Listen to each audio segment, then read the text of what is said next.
Okay, everyone, I want to welcome everyone. My name is Ebony Desai. I'm actually a pharmacist by profession, and I'm very interested in holistic inner science, and that's why we're here today. Let me introduce today's holistic science expert, Swami Deepak Anandji.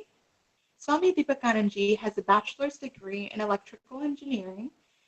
He has several years of experience working in cement and petrochemical industry. From the early childhood, he had an inclination to be a celibate.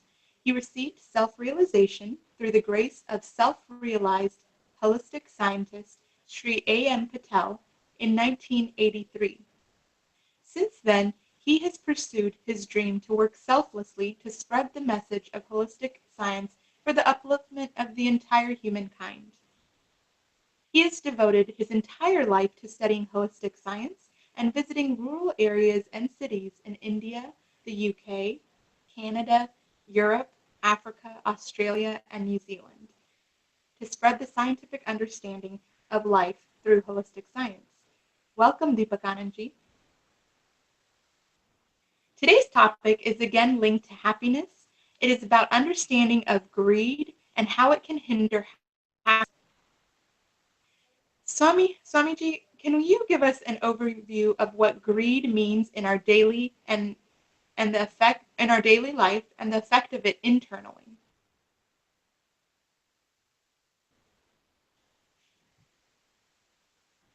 Can you hear me, Swamiji? Yes. Hello, everyone. So And thanks a lot, Avni, for such an elaborate introduction. Our topic today is greed and how does it hinder our happiness.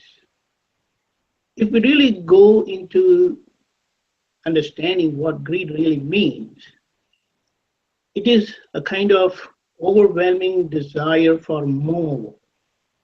But then, for what? Definitely, it is not for humility, obliging nature, or straightforwardness. But greed over here we refer to, unfortunately, for prosperity, which finally we have greed for pride and possessiveness also. We want more and more and more. But with respect to these weaknesses, we towards our strength.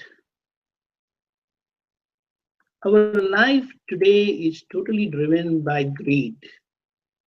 It means giving or want to give others, come to me, fulfilling and satisfying my greed.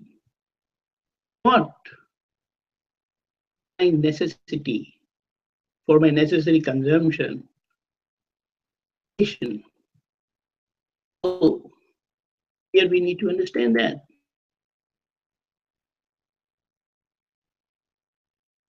Truly, we are inviting bad elements in the society, like burglars and criminals in the society, and then eventually, who is responsible for that? I'm unable to see my own weakness as greed. So let us see what are the outside effects apart from the society getting bad like this. Let us understand. Greed is truly it is a kind of addiction for acquiring more and more and more.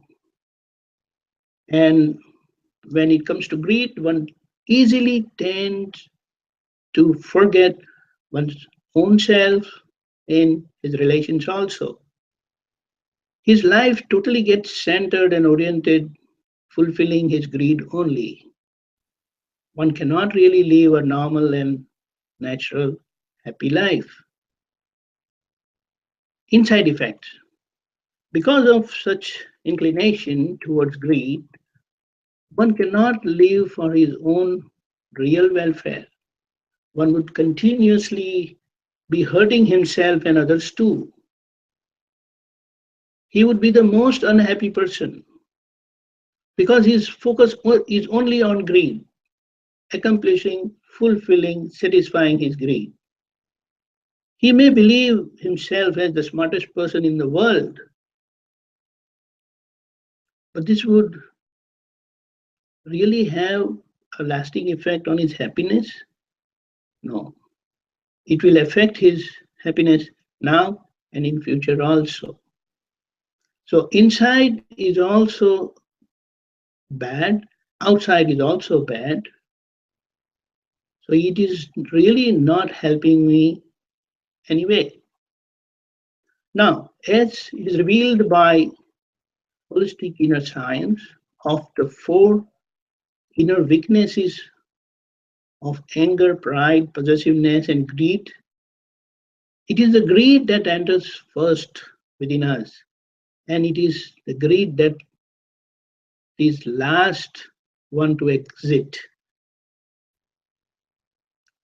And if we really observe how did it really start, we watched others, we came into interaction with others, and as per the cardinal principle of learning, as we see, so we learn, we have learned this weakness, got this weakness. So such social living compelled us to come in interaction with others, but inadvertently we caught this virus of greed from others. And as we know, nothing comes from nothing. It is we who get succumbed to greed. We accepted it, although we got it from people around. That's how we become totally responsible for ourselves. So, what does this greed really do to us? It makes us commit mistakes, follow wrong practices, basically hurting others, causing disturbance in the nature, basically living unnaturally, thereby inviting unhappiness, pain, for my own self. It's what greed gives me. Further, let's say if I fail to accomplish and satisfy my greed, then what happens? I go still deeper and aggressively try accumulating again, making us commit more mistakes, further cheating, manipulating, compromising, stealing, following unethical, immoral practices. In short, we end up hurting others, using even anger for its protection, further opening doors of severe unhappiness, pain, and suffering. So, the second case could be, let us say I succeed in fulfilling my greed. Then it gives birth to other weaknesses of pride because of that accumulation, possessiveness. And I enter, these weaknesses enter into my being, which further make me hurt others.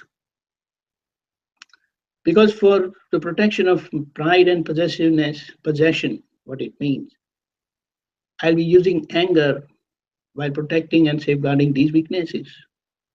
So, as an artist called Agnes Martin has said very well, it is our awareness of weaknesses that we invite unhappiness in our life, which ultimately eludes our happiness. This is because happiness is intrinsically there all the time, that being our true nature.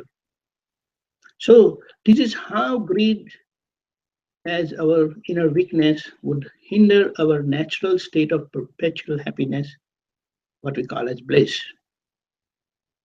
Okay?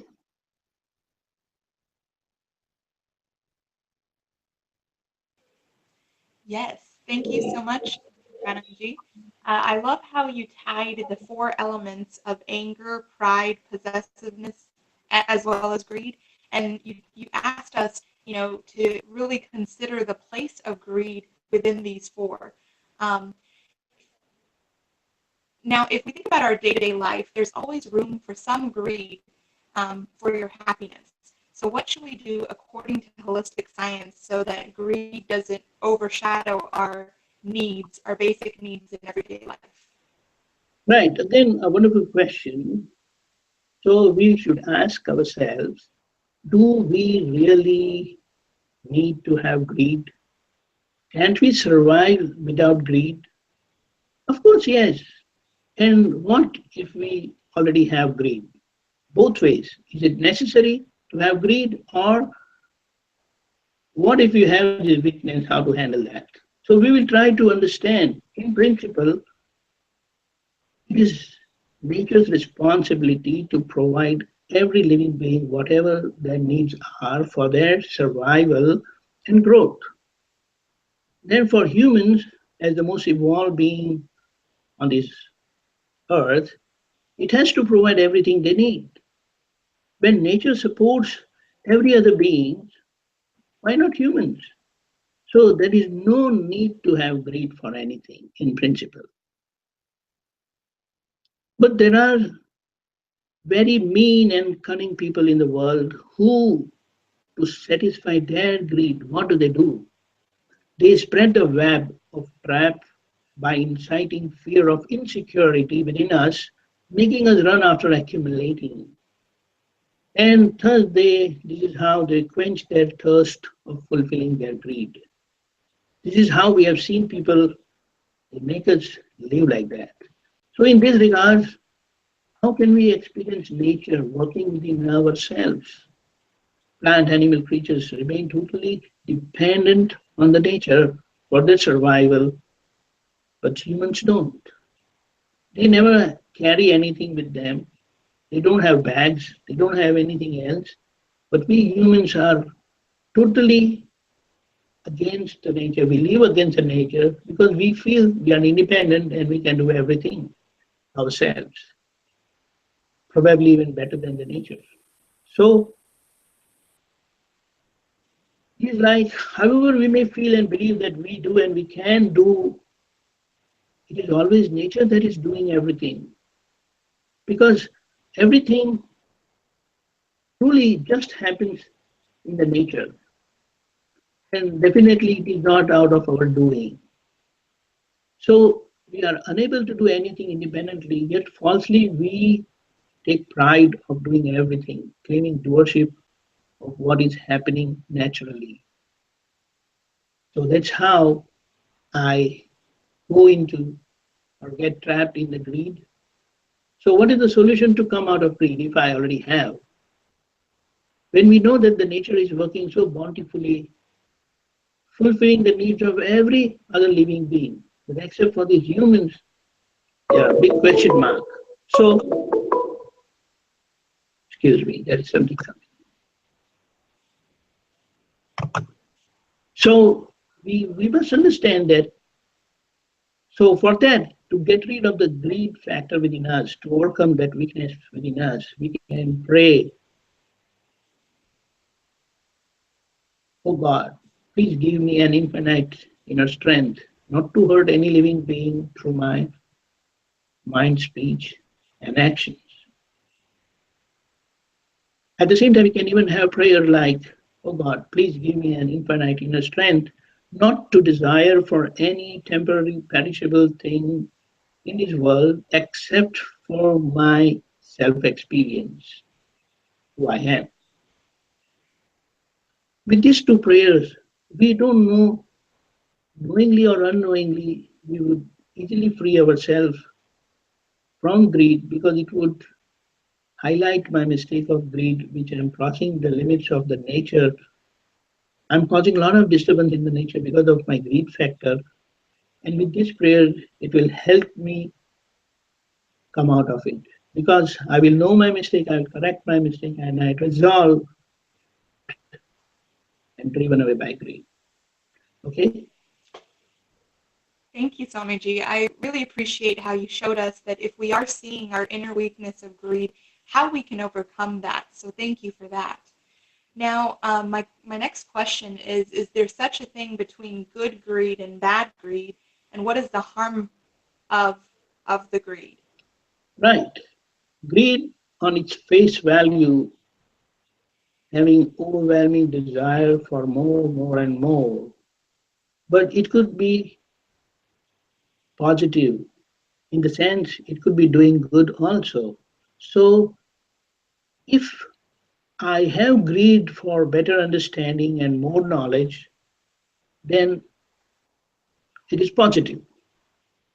It is more fruitful, it is more helpful for me because then I'm after understanding better, knowing better, which will always give me satisfaction of right understanding, will not help me do anything wrong.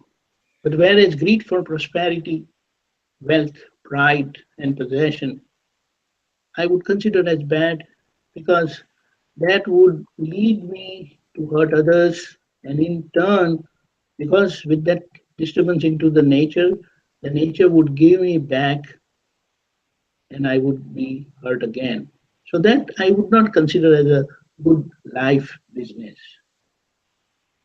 Thank you. So the Okay? evaluation is really within us. If we're desiring something for ourselves versus if we're desiring something positive for others, would you say that would be a good summary? Please come again. Uh, So I'm saying, would you say it'd be a good summary to say that greed, when you're desiring for oneself, would be considered bad, whereas when you're desiring for others or positiveness for others, then that would be considered the good greed? yes, because with right understanding, I would be living my life with humility and obliging nature. I would be helping others.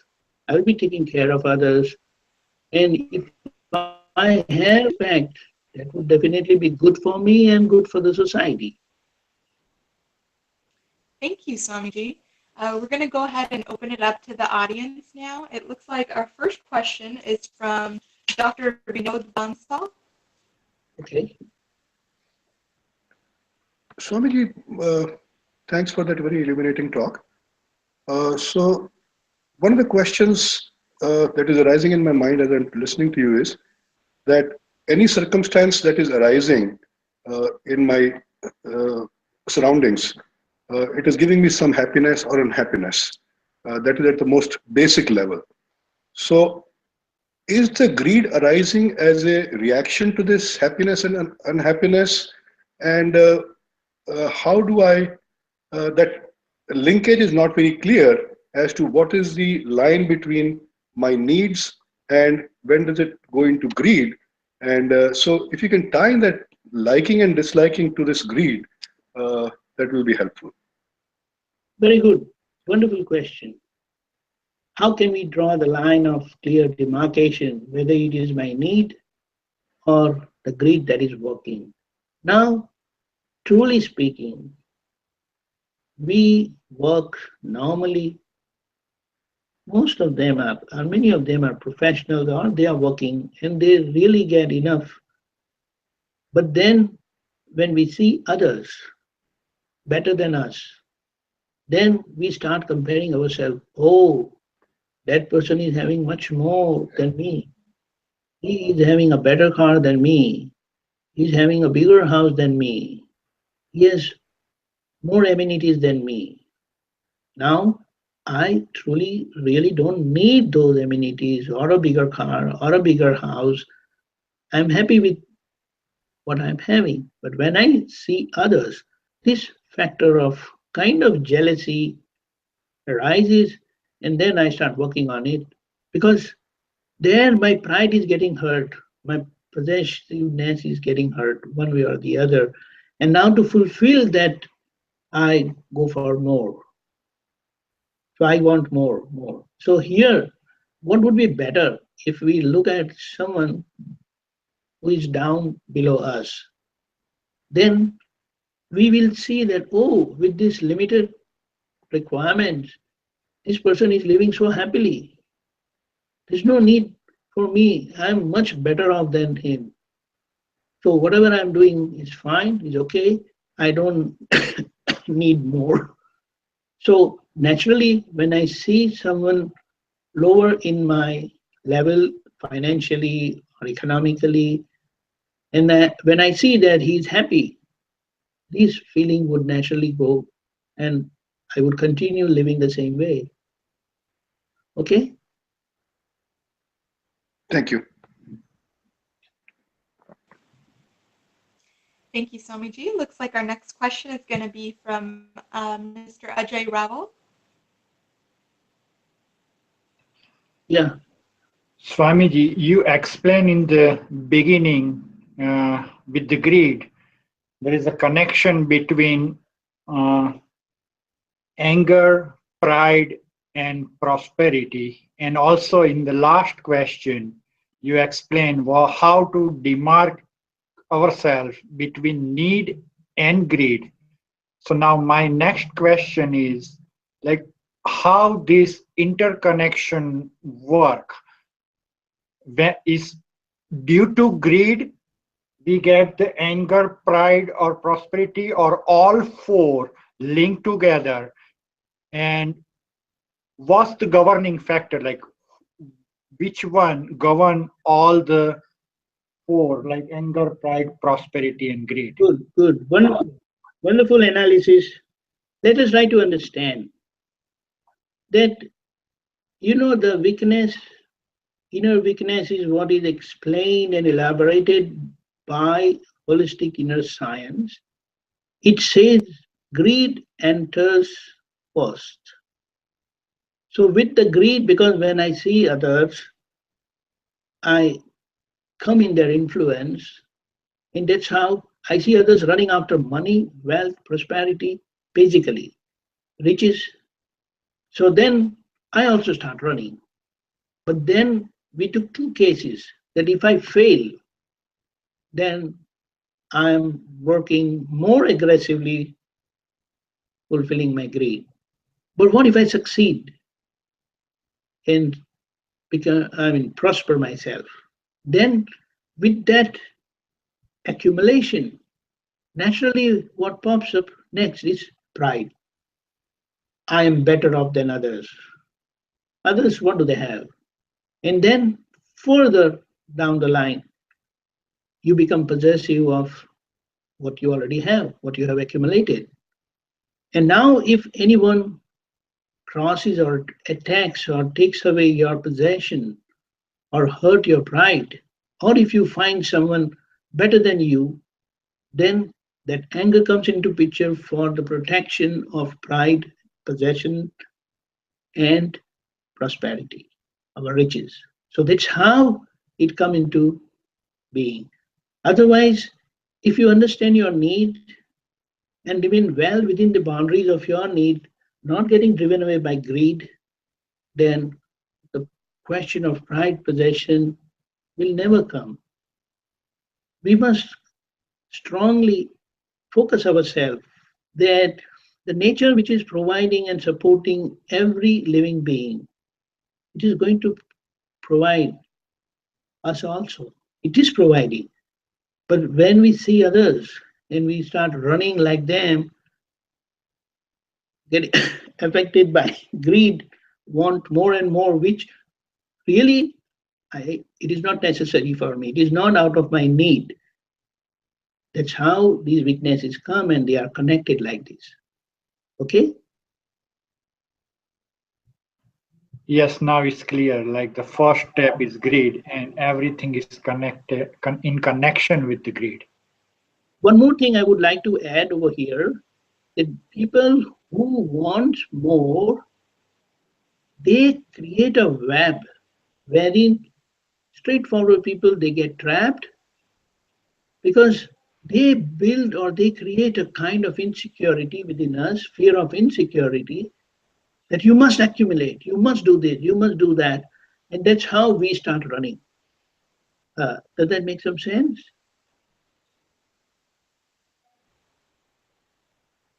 Yes, yes, it is. That's what. So we must, when we see others, we must have an evaluation, fair evaluation. What would I be doing? Right? Yes. Right. Thank you so much. Thank you. Thank you. It looks like we do have a question by Miss Geeta Desai. She actually sent an email to ask this question. Okay. Her question is, in the field of business, is there a relationship between greed and profit? Greed and what? Profit. I didn't get Profit, like in business, when your business profits? profit. Yes.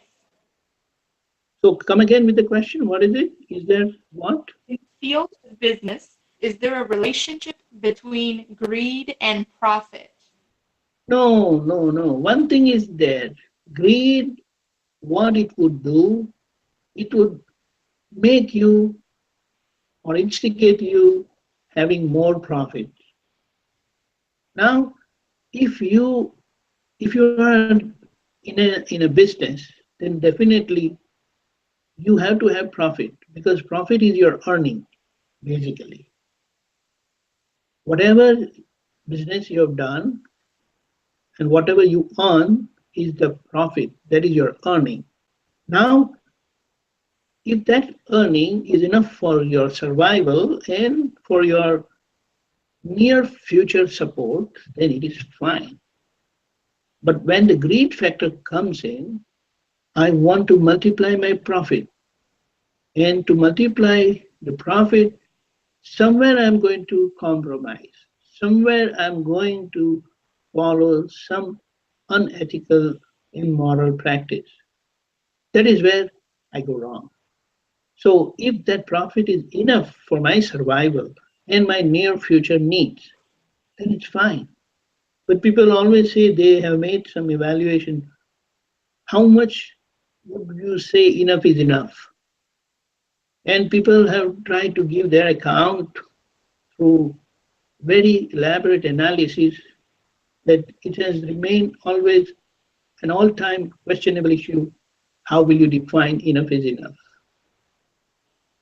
So that is a problem. So one must decide for himself a clear line of demarcation and have some evaluation, logical, rational evaluation, and bring a boundary to their profit. Okay? Thank you. I noticed there are a couple people on the call. Mr. Devendra Patel. Mr. Patel, would you like to ask the next question? No, I got the answer. I got the answer from. Okay, great. There's one other person. I saw Mohan Gada. Mr. Gada, would you like to ask a question?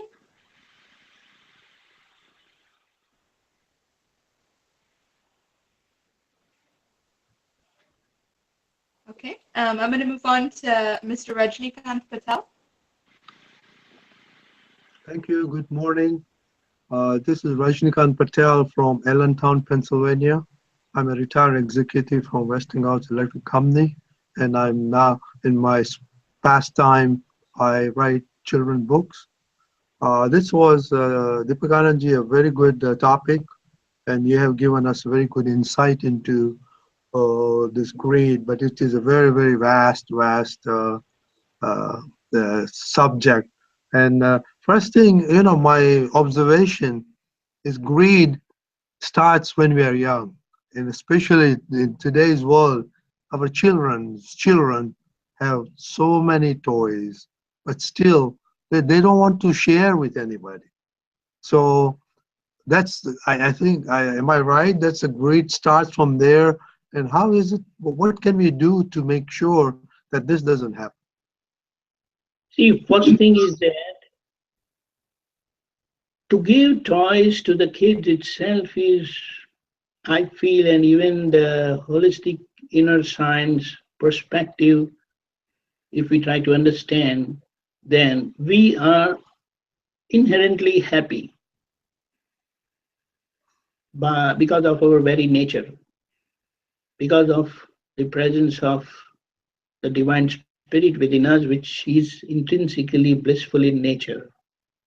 But we provide toys to the kids, and there being no true happiness in the toys, so they end up asking for more, more, more. The reason, whatever toy you give to the kids, they play for a while and they are enough with it. They don't acquire happiness playing with the toy. So now they want something more, something different.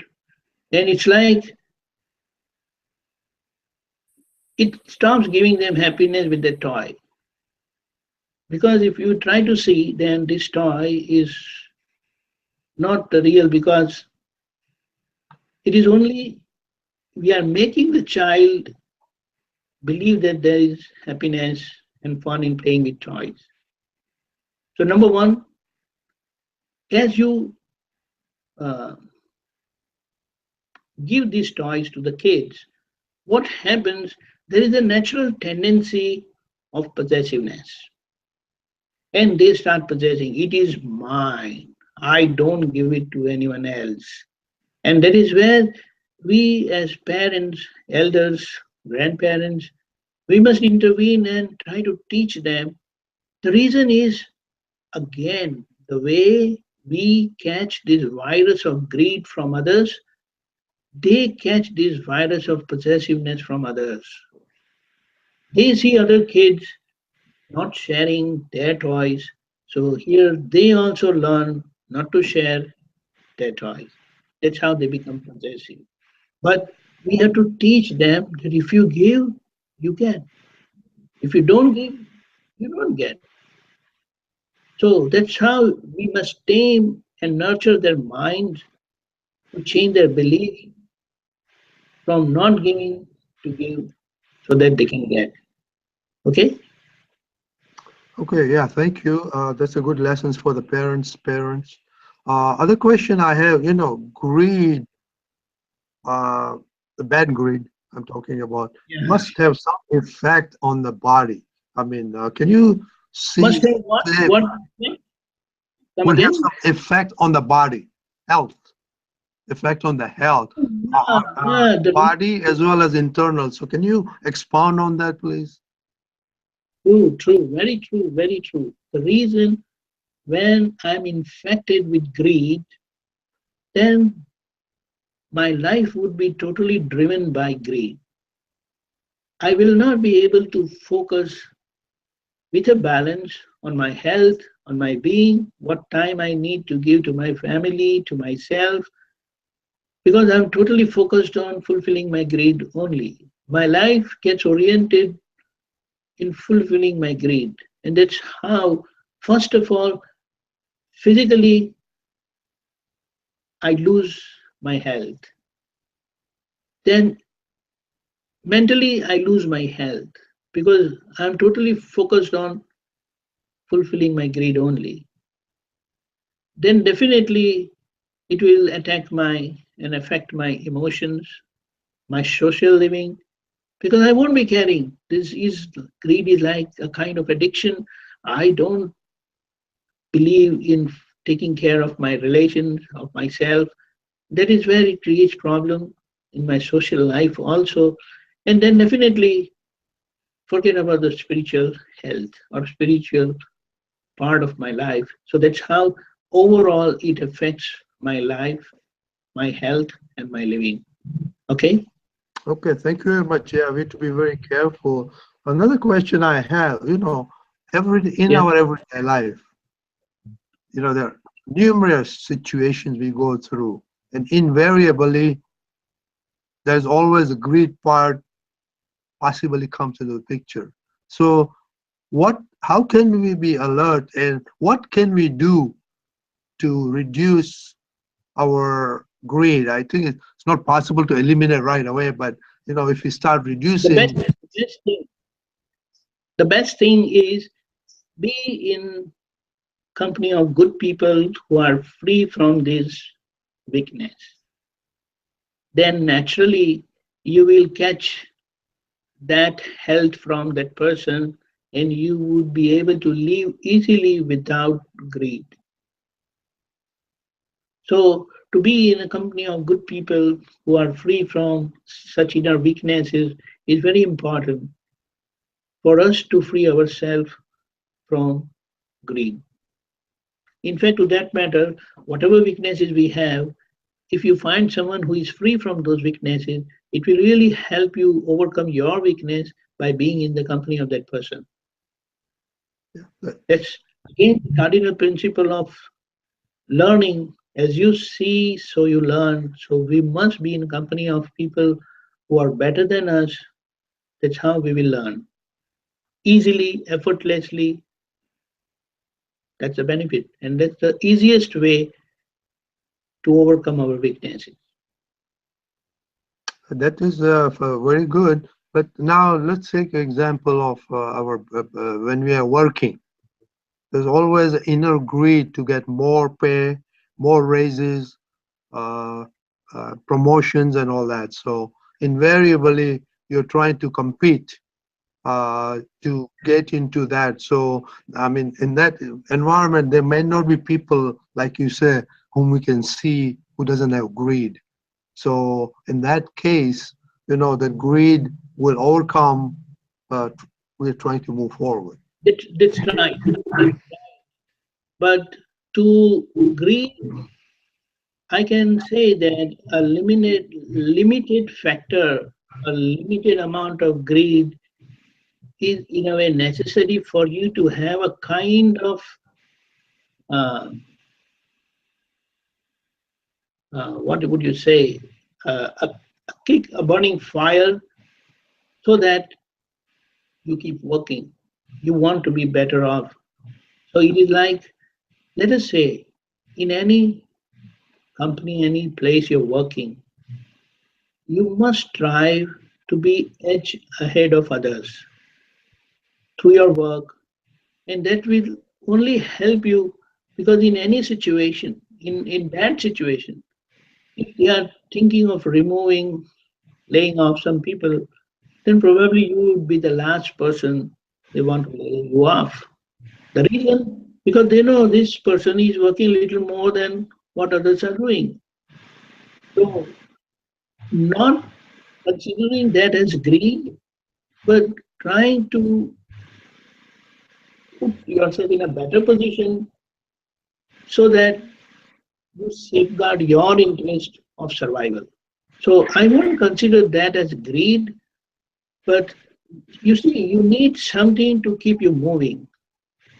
So, in a way, to have a limited amount of greed, not unabated, uncontrolled greed, it helps you move further, stick around with what you are doing.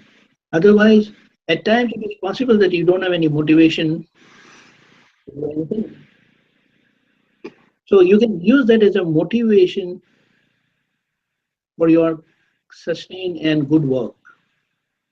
That, Does that make some sense? yes, that's a good idea. But the other thing is also,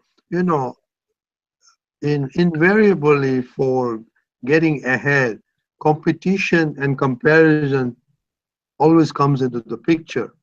So how can we make sure that we don't get into that do loop of competition and comparison?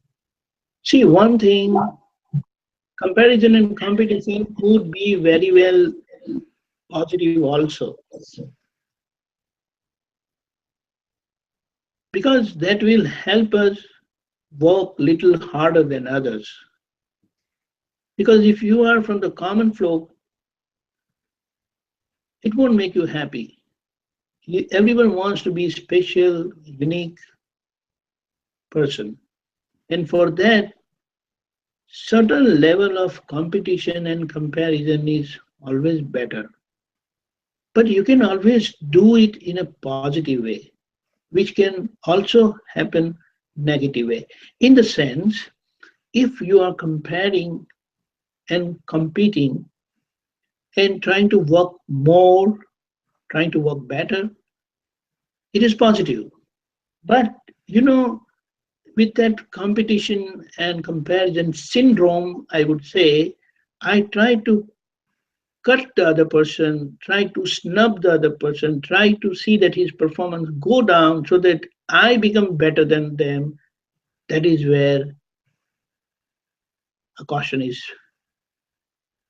should be considered, because then you are doing something wrong into the nature, for which the nature would pay you back, for which you will have to face unhappiness, pain, and suffering. Yeah, that's a good advice. Thank you very much.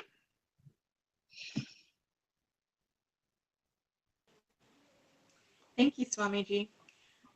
With that, if no one has any further questions, we're going to go ahead and conclude the talk. No, I just, only Dr. Bansal has a question. Dr. Bunsel, okay. Dr. Bunsel, go for it.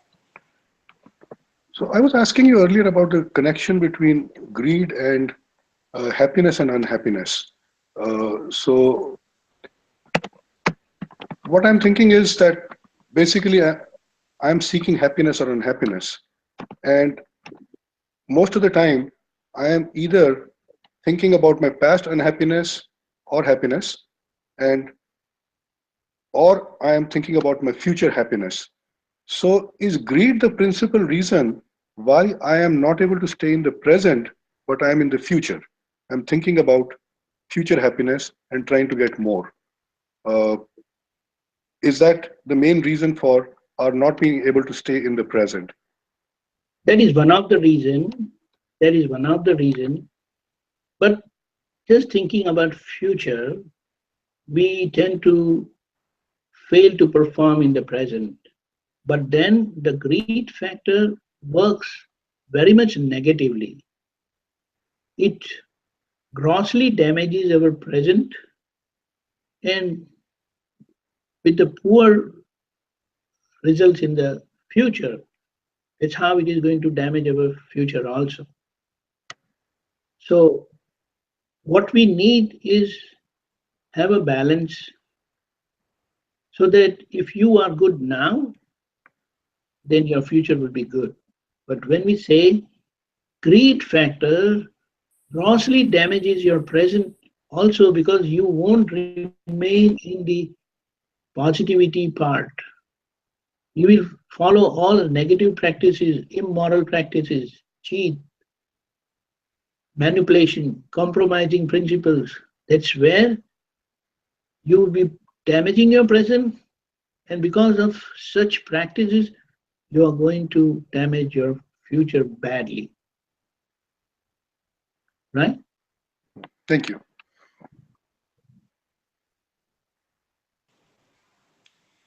Do we have any more questions from the Yeah, I have audience? one question since we have time. Earlier you said we should try to get a boundary on what your needs are, but in this today's modern world, it's very difficult to find what is enough is enough. So it might make us try to accumulate because you don't know what is enough is enough. So you want to comment on that? That's true. That's true. So that is where again I would say that we should be looking for a company who is really satisfied and with right understanding, of course. There are people who are satisfied with very much less also, but on an average, you must look out for someone who is balanced, and then with his living example, we will be able to remain within our boundaries and not enter into the boundary of greed where we lose our sense of responsibility towards ourselves, towards our relations, and everything. So again, the company becomes very important and a vital factor as a role model for ourselves so that we know how well we can live for ourselves. Thank you. One more question. If about the holistic scientist, Okay. what I hear or what I've read about him, he was a very simple person, and he achieved all the knowledge, and he was able to live happily. So, can you expound on that simplicity of his? One thing is very clear, he was never under influence of anybody in the world.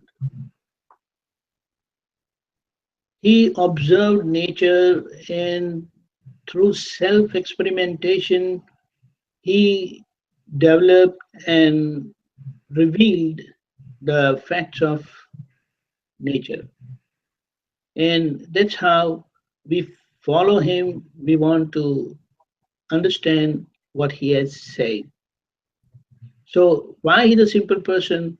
Because he's totally free from all these weaknesses of pride, possessiveness, and greed, which others are totally blended in that, and the whole life is oriented towards that only. He never believed anything on its face value, but if anything came up to him, then he would experiment it on his own body itself, on his own life, and he will draw, or that's how he has drawn all the conclusions, and he has given us his experience and conclusions in the form of revelation.